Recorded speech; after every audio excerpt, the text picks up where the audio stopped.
You ever seen someone whose car is broken down on the side of the road? They pop the hood, they're staring into the engine, and then something kind of strange happens. It's a moment that's really worth looking at because it tells us something pretty profound about the way we think.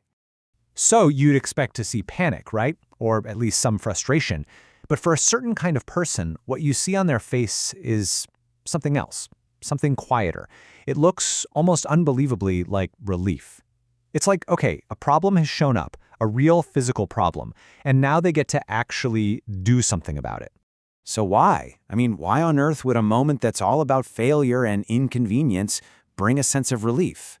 Well, the answer, as it turns out, has almost nothing to do with cars and everything to do with the mind. See, the car itself was never really the point. When someone learns how to work on a machine that's as complex and, frankly, as unforgiving as a car, something fundamental shifts inside their head. It actually changes the very architecture of their thinking. It's a move away from outsourcing your problems to owning them. Neuroscientists actually have a pretty cool term for this. They call it embodied cognition, and the basic idea is that your hands and your brain are working together as a single unit. The knowledge isn't just some abstract idea you read in a book. It's physically stored in your muscle memory, in your ability to spot patterns, in the very feel of a wrench in your hand. And this kind of embodied knowledge, it shows up in a really interesting way. If you ask a seasoned mechanic how they knew the alternator was about to fail, they might have a hard time explaining it. They'll pause for a second and say something like, I don't know, it just felt wrong. Or, the sound was just a little off. And here's the fascinating thing. They're not being vague. They are reporting with 100% accuracy. This kind of know-how lives in a place that's deeper than language. It's this deep intuitive understanding that's been built from thousands of tiny physical interactions with the machine. Now, this way of knowing, it doesn't just stay in the garage. No way.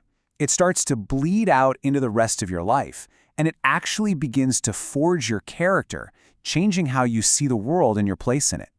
This is all about building a world that you can actually touch. So you end up with these two totally different ways of knowing things. Most of us, we operate on what you could call received knowledge. We read the manual, we trust the expert, we believe the theory. But someone who works with their hands, they develop a bias toward direct experience. They trust what their own senses are telling them, what their own hands can prove is true. From the outside, yeah, this can sometimes look like stubbornness or maybe a distrust of authority. But it's not arrogance. It's an epistemology, a personal theory of what's true that's been forged in the frustrating, patient, first-hand process of making something broken work again. They've just seen the manual be wrong too many times. And that whole process of first-hand attention, it teaches another absolutely crucial lesson, what I'm calling the patience principle. It's this hard-won knowledge that some things in this world, you just can't rush them. Think about it. You have to follow the required sequence. You have to respect the basic laws of physics, of torque and friction. You have to accept that a seized bolt, it has its own timeline, and that timeline is not up for negotiation. In a world that is obsessed with shortcuts and life hacks, an engine teaches you that some problems only give way to a slow, methodical process. But this knowledge, it goes even deeper than that, because this stuff is rarely learned all by yourself in a vacuum. The skill gets tangled up with relationships, and that's how it really becomes a part of who you are. A lot of people learn this stuff from someone else, a parent, a neighbor, an uncle, and what's being passed down isn't just technical know-how, it's a whole way of being with a problem. This is exactly why a skill learned through a real relationship carries an emotional weight that just watching an online tutorial can never, ever replicate. It becomes part of your story. So all of this, the hands-on knowledge, the patience, the learning through relationships, it all builds up to this incredibly powerful psychological trait. Psychologists call it an internal locus of control. It's the deeply ingrained belief that you can figure things out, that your own effort and understanding are what really determine what happens next, not luck or other people. That belief, it changes everything. And this all leads us to a final, really profound point. In a world that so often feels confusing and chaotic and just ambiguous, the garage becomes something more than a place to fix a car.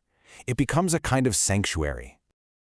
Just look at the contrast. In our modern work lives, success can be really ambiguous. The feedback you get is totally subjective. Problems are insanely complex.